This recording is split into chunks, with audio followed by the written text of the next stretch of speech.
আকাশবাণী আগরতলা। স্থানীয় সংবাদ পড়ছে চন্দন লেখাপাল। এখনকার বিশেষ খবর হলো, বিদ্যুৎ মন্ত্রী রতনলাল নাথ আজ রাতের মধ্যে রাজ্যের সর্বত্র বিদ্যুৎ পরিষেবা স্বাভাবিক করার নির্দেশ দিয়েছেন। ত্রিপুরার সঙ্গে বহির্রাজ্যে রেল যোগাযোগ বন্ধ থাকলেও সড়কপথে যান চলাচল শুরু হয়েছে। অষ্টাদশ লোকসভা নির্বাচনের সপ্তম এবং চূড়ান্ত পর্বের প্রচার আগামীকাল শেষ হচ্ছে। ঘরোয়া প্রথম ডিভিশন ক্রিকেটের সুপার ফোরের একটি খেলা আজ ড্র হয়েছে, অপর খেলাটি বাতিল হয়ে যায়। এবারে আসছি বিস্তারিত সংবাদে। বিদ্যুৎ মন্ত্রী রতনলাল নাথ আজ ত্রিপুরা রাজ্য বিদ্যুৎ নিগমের প্রধান কার্যালয়ে গোটা রাজ্যের অ্যাডিশনাল জেনারেল ম্যানেজার এবং ডেপুটি জেনারেল ম্যানেজারদের সঙ্গে ভিডিও কনফারেন্সের মাধ্যমে বিদ্যুৎ বিপর্যয়জনিত পরিস্থিতি খতিয়ে দেখেন। তার সঙ্গে নিগমের ব্যবস্থাপক অধিকর্তা, মহাপ্রবন্ধক সহ অন্যান্য আধিকারিকরা উপস্থিত ছিলেন। পরিস্থিতি সম্পর্কে বিস্তারিতভাবে অবহিত হবার পর মন্ত্রী শ্রী নাথ আজ রাতের মধ্যেই রাজ্যের সর্বত্র বিদ্যুৎ পরিষেবা স্বাভাবিক করার নির্দেশ দিয়েছেন। ঘূর্ণিঝড় বৃষ্টি পরবর্তী পরিস্থিতিতে বিদ্যুৎ পরিষেবা ব্যাহত হবার ফলে অসুবিধার সম্মুখীন হওয়ায় তিনি রাজ্যবাসীর কাছে দুঃখ প্রকাশ করেন। এক্ষেত্রে রাজ্যবাসীর সহযোগিতাও কামনা করেছেন তিনি। ত্রিপুরার সঙ্গে বহির্রাজ্যে রেল যোগাযোগ বন্ধ থাকলেও সড়কপথে যান চলাচল শুরু হয়েছে।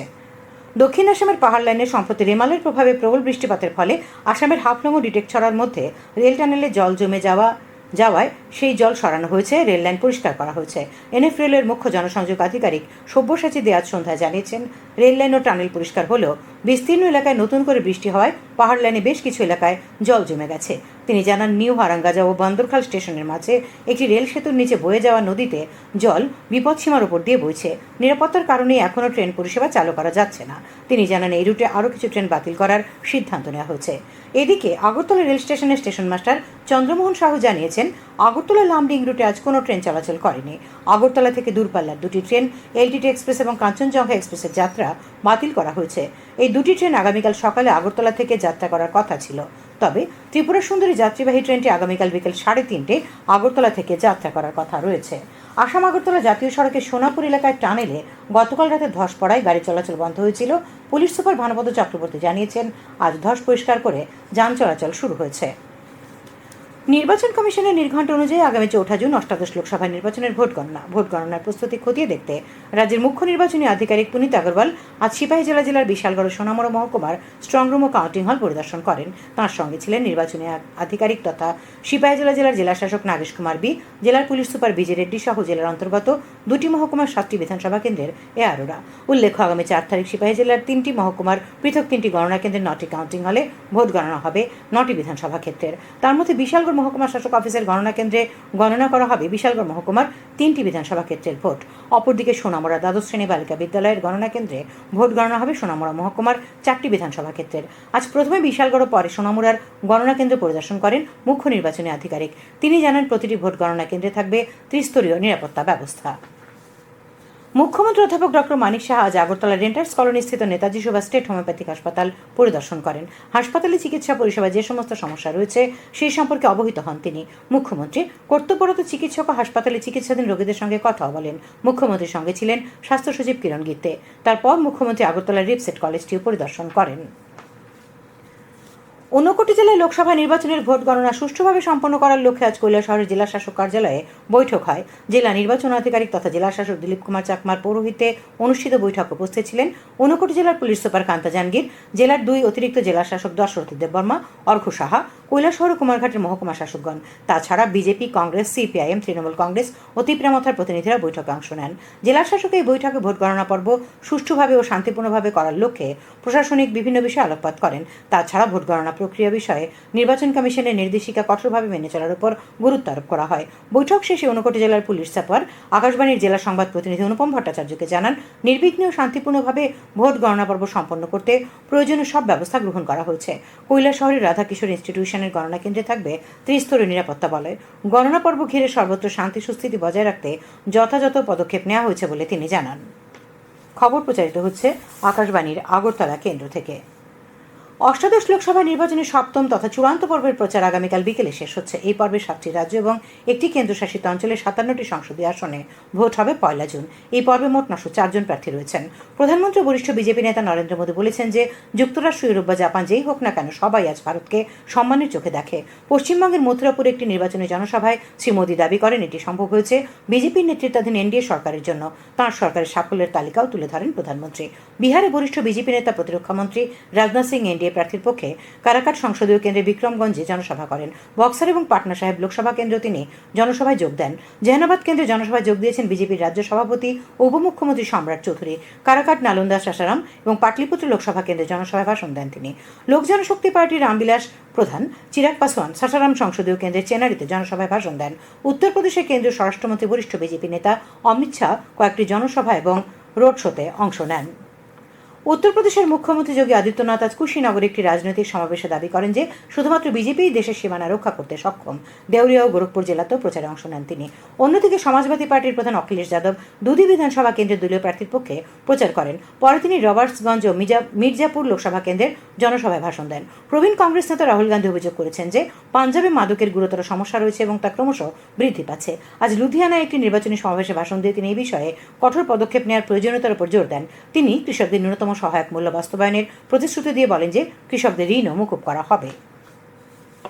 মিজোরামের আইজল জেলায় একাধিক ভূমিধসে মৃতের সংখ্যা 29-এ পৌঁছেছে।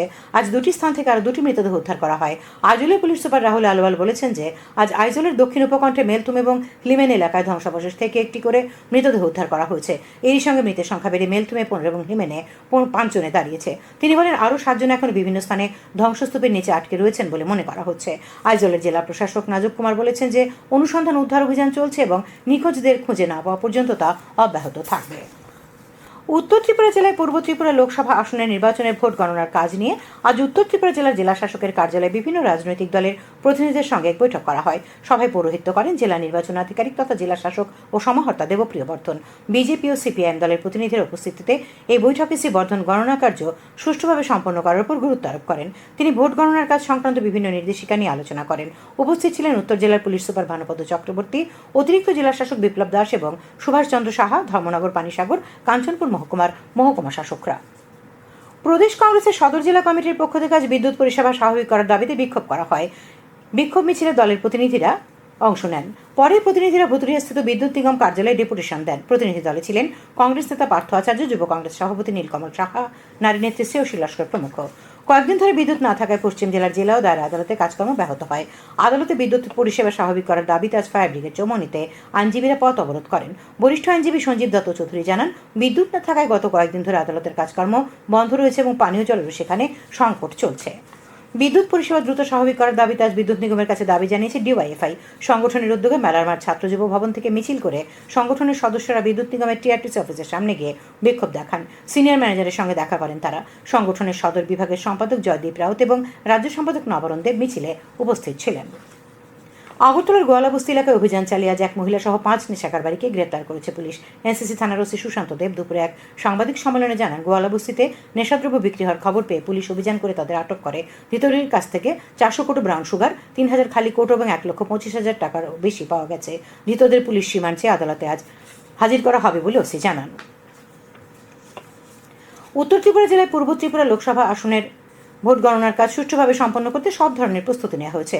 জেলা নির্বাচন আধিকারিক তথা জেলা শাসক দেবপ্রিয় বর্ধন আজ ধর্মনগরে সাংবাদিক সম্মেলনে জানান, উত্তর ত্রিপুরা জেলার 7টি বিধানসভা কেন্দ্রের গণনা জেলার 3টি মহকুমায় হবে। কদমতলা, কুর্তি, বাগবাসা, ধর্মনগর, যুবরাজনগর বিধানসভা কেন্দ্রের গণনা ধর্মনগরে হবে। তাছাড়া পানিসাগর বিধানসভা কেন্দ্রের গণনা পানিসাগরে এবং প্যাচারতলা কাঞ্চনপুর বিধানসভা কেন্দ্রের গণনা হবে কাঞ্চনপুরে। ঊনকোটি জেলায় বন্যা পরিস্থিতির অনেক উন্নতি হয়েছে। দেও ও মনু নদীর জলস্তর নেমে এসেছে। ত্রাণ শিবিরে আশ্রিত অনেকেই আজ বাড়ি ফিরে গেছেন। বিপর্যয় মোকাবিলা বিভাগের জেলা প্রোগ্রাম আধিকারিক শুভজিৎ নাথ জানিয়েছেন, 10টি শিবিরের মধ্যে 4টি খোলা রয়েছে। এগুলিতে 44টি পরিবারের 206 জন এখনও রয়েছেন।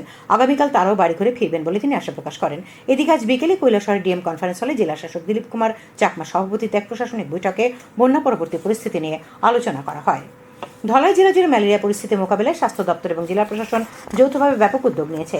জেলা শাসক সাজু ওয়াহিদে আজ শিকাবাড়ি এলাকা পরিদর্শন করেন এবং ম্যালেরিয়ার জীবাণু পরীক্ষা করতে গিরিবাসীদের উৎসাহিত করেন। জেলা malaria officer doctor Asit Kumar Pal জানান, এখনও পর্যন্ত ধলাই জেলায় 9,116 জনের রক্ত পরীক্ষা করা হয়েছে। তার মধ্যে 347 জনের রক্তে ম্যালেরিয়ার জীবাণু পাওয়া গেছে এবং আক্রান্তদের উপযুক্ত চিকিৎসা পরিষেবা দেওয়া হচ্ছে। খেলার খবর, ঘরোয়া প্রথম ডিভিশন ক্রিকেটের সুপার 4-এর একটি খেলা ড্র হয়েছে, অপর খেলাটি বাতিল হয়। নরসিংগড়ের পিটিএ মাঠে দুদিনের খেলা শেষ দিনে কসমোপলিটন ক্লাব ও চলমান সংঘের খেলাটি অনুষ্ঠিত হয়। ম্যাচটি ড্র হলেও চলমান প্রথম ইনিংসের লিড নিয়ে 3টি মূল্যবান পয়েন্ট পায়। অপরদিকে নরসিংগড়ের টিআইটি মাঠ খেলার উপযোগী না থাকায় হাইওয়ে ক্লাব ও পোলস্টার ক্লাবের খেলা বাতিল হয়। শেষ করার আগে খবরের বিশেষ অংশ আরেকবার। বিদ্যুৎ মন্ত্রী অতুল্যনাথ রাজের মধ্যেই রাজ্যের সর্বত্র বিদ্যুৎ পরিষেবা স্বাভাবিক করার নির্দেশ দিয়েছেন। ত্রিপুরার সঙ্গে বহির্রাজ্যের রেল যোগাযোগ বন্ধ থাকলেও সড়কপথে যান চলাচল শুরু হয়েছে। অষ্টাদশ লোকসভা নির্বাচনের সপ্তম চূড়ান্ত পর্বের প্রচার আগামীকাল শেষ হচ্ছে। ঘরোয়া প্রথম ডিভিশন ক্রিকেটের সুপার ফোরের একটি খেলা আজ ড্র হয়েছে, অপর খেলাটি বাতিল হয়। স্থানীয় সংবাদ আজকের মতো এখানেই শেষ হলো।